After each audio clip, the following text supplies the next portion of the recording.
and thanks for joining us. And we're giving you a special anniversary edition of the May 9 Stadium disaster, which happened back in 2001. We know that within that period, over 120 soccer fans died after police fired tear gas to control riots that broke out between supporters of Accra Folk and Kumasi Asante Kotoko. We're having a lengthy discussion on the subject. Kwame Jomo will be here and we'll do some discussions on the whole history of what the support should be or was between Kotoko and Accra Folk fans, the rivalry, and also we'll be looking at how we can learn lessons from the subject. But we bring you an interview we had with a victim of the stadium disaster. Morning when I was in the house and he came to me, we chat about 3 hours and he asked me to escort him somewhere. So we went there and came back. And I told him that I'm going to work. So I went, we separated, I went off. Around 4 o'clock, he called me and told me that he's going to the stadium. I said, okay, that's all. I was in the house at around 7 o'clock watching GTV news. Then I saw something is happening. I told my sister to watch. I was in the room when someone came knocking very hard. Giddy, giddy, giddy. Come out, come and see someone. When I came, what is it? Come and see your brother has get hurt. He's rushed to the hospital. What? Let's go. Let's miss. I met them in the taxi and I gave direction and let's take him to the Senator Hospital. And one of my brothers said, no, he's giving direction to go home. What is happening? He said, nothing, let's go home. When we get home, that I realized that it's no more. Well, so Rukaya there, and she lost, well, her brother. But we have other members of her community, Nima Mamobi, elsewhere in Accra, who also lost not only siblings, but also friends and other relatives. And over the years, they've been telling their own stories. But Kwame Jomo is a lead sports journalist at Multimedia here, and he's here to give us a lot more insight into, so far, what, from the perspective of the various clubs, what they've been doing to ensure that that doesn't occur again. What have the clubs been doing? Well, what they have been doing over the years is to make sure that they celebrate this moment, a very sad one indeed. And over the years, both Kumasi Asante Kotoko and Accra Hearts of Oak have done a program or two to sensitize football fans and fanatics who go to the stadium to see some of these games. A lot of times when you go in there as a fan, you know, football is a very emotional sport. Sometimes officiating or player performance may get you to act in a certain way, but you have to learn how to tone down. You have to learn to keep your composure and make sure you don't let things spill overboard. So they've been doing a lot of sensitization to their fans to make sure that, in as much as results may not necessarily go your way or officiating may not necessarily go your way, just take it easy, go home and make sure you don't cause any problem for anyone. Well, it's an interesting one because for the neutral, all this you've said will give us a certain supposition that they've learned their lessons. Do you think that the activities thereof from 2001 till now have given any indications on the part of the supporters of the clubs that they've learned their lessons? Well, once in a while you hear some unfortunate incidents from some of these league centers, but I don't think that in the last 14 years it's gotten to the point where you would say we're getting anywhere close to what happened on the Saturday of May the 9th, 2011. Yes, there have been pockets of incidents, even in the game between Accra Great Olympics and Accra Hearts of Oak and Joliba over the weekend. I understand that the FA president was even attacked for reasons that I found very funny, but this is how emotional football can get sometimes. And if you don't understand, you know, the nitty-gritties that go into being a football fan, chances are that you might just end up at the stadium misbehaving. Now, we know that at the heart of football hooliganism is the various perhaps animosities that tend to breed in the communities where the supporters are, either from the leading club on one side and the other leading club from the opposition side.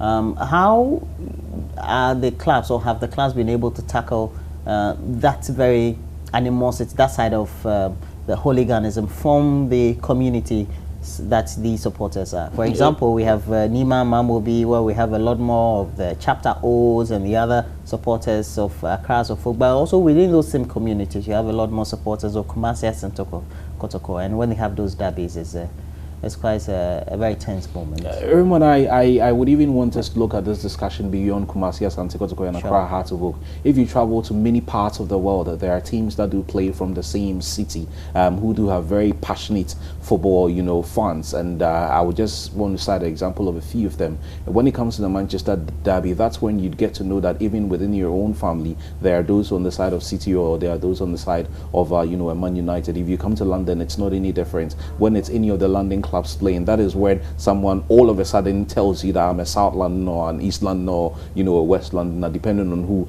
who gets to play. That's how passionate it can get sometimes. But again, if you understand that football is something that would take place on a football pitch for 90 minutes, and beyond what happens there, you have to manage to suppress those emotions that could engulf you in a run up to the game, and even after the game. You go in there and make sure that you don't misbehave. I always say that when I had the opportunity to be at May 9th, 2001 at the Accra Sports Stadium, I never for a moment thought that this was going to happen, because strangely 2 weeks before that incident, there were two incidents on the continent, one in Congo DR and one in South Africa.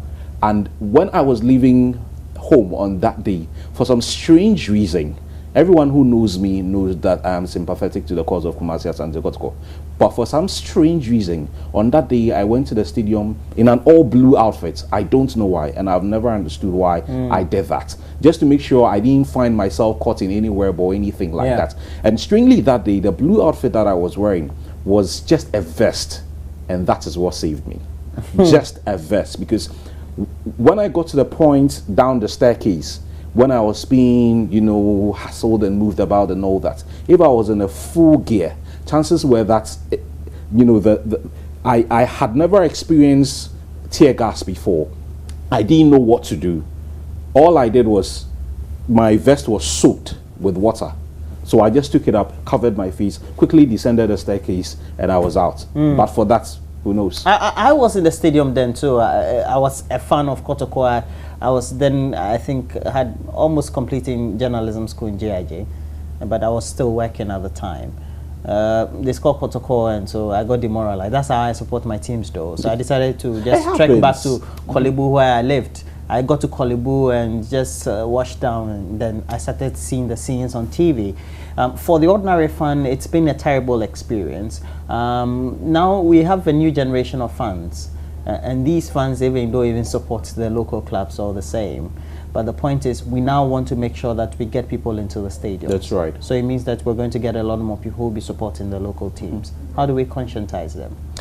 These fans, I'm glad you brought in the European angle. I'm sure they've had the opportunity to see game after game after game, and they would understand that when they go to the stadium, emotions can get really, really high, but you still have to manage and comport yourself. I don't think it's any different in any part of the world. So that if you want to go to an Accra Sports Stadium, Kumasi, Sunyani, Tamale, anywhere in Ghana to see, any kind of football game, you know that in the course of the game, emotions could run very high. It could start even days or weeks before the game, like we did see in the recent game between Accra Great Olympics and Accra Hartlepool. But when you go there, composure is very, very important. You could be infuriated by a comment. You could be infuriated by a decision of a player. You could be infuriated by a decision of a match official. But you know that these things happen. These are occupational hazards. They would happen some way, somehow. But when clubs go that extra mile of sensitizing their fans, you mentioned the issue of the chapters. Hartlepool have the chapters, Kotoko have the circles. Some other clubs have, all kinds of names. When their leadership meets them, these are things that should be of priority to them. When you go out there and you're talking to your fans, it's not just about filling the stadium, 40,000, 50,000, and making you money. You should make sure that your fans don't go to the stadium and misbehave. Well, just over a decade before that very incident in 2001 was the Hillbrow Stadium disaster.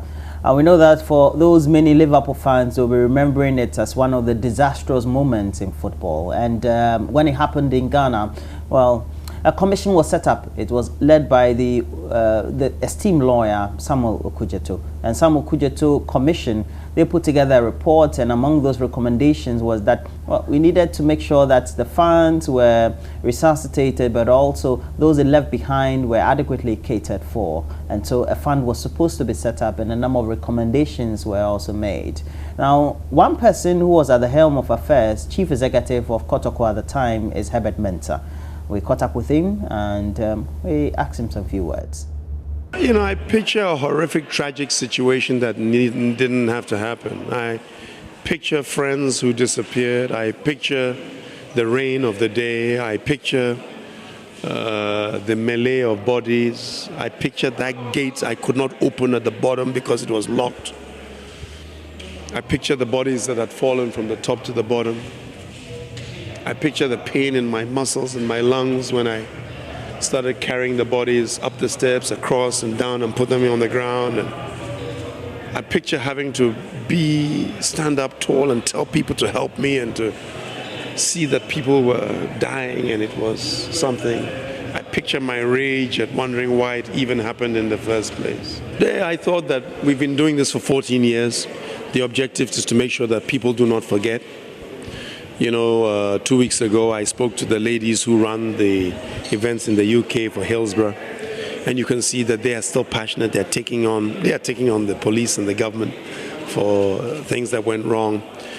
I today decided to bring some of the families from Kumasi, the mothers, the children, the grandchildren, to meet the families of Accra, to share their experiences, their pain, to talk, to feel. And they agreed to do it. So we brought them down today in a special occasion with special mothers and wives and children. Some of them have not been born, and they've been able to bond. I've been able to bring together some of the large sponsors who care to come and just put a little bit behind at the same time to help in this cause. And your presence here today makes sure that the world does not forget this occasion. And that's why I'm here. Herbert Mensah. He was Chief Executive of Kumasi Asante Kotoko at the time when the incident happened, and he's been a great advocate of making sure that the stadiums are safe and security is up to the optimum as far as the atmosphere is when the matches are taking place. Now, as we conclude the discussions, do you think that really the clubs and the legacy that has been left behind following that very incident is a pointer for the future for lessons to be learned?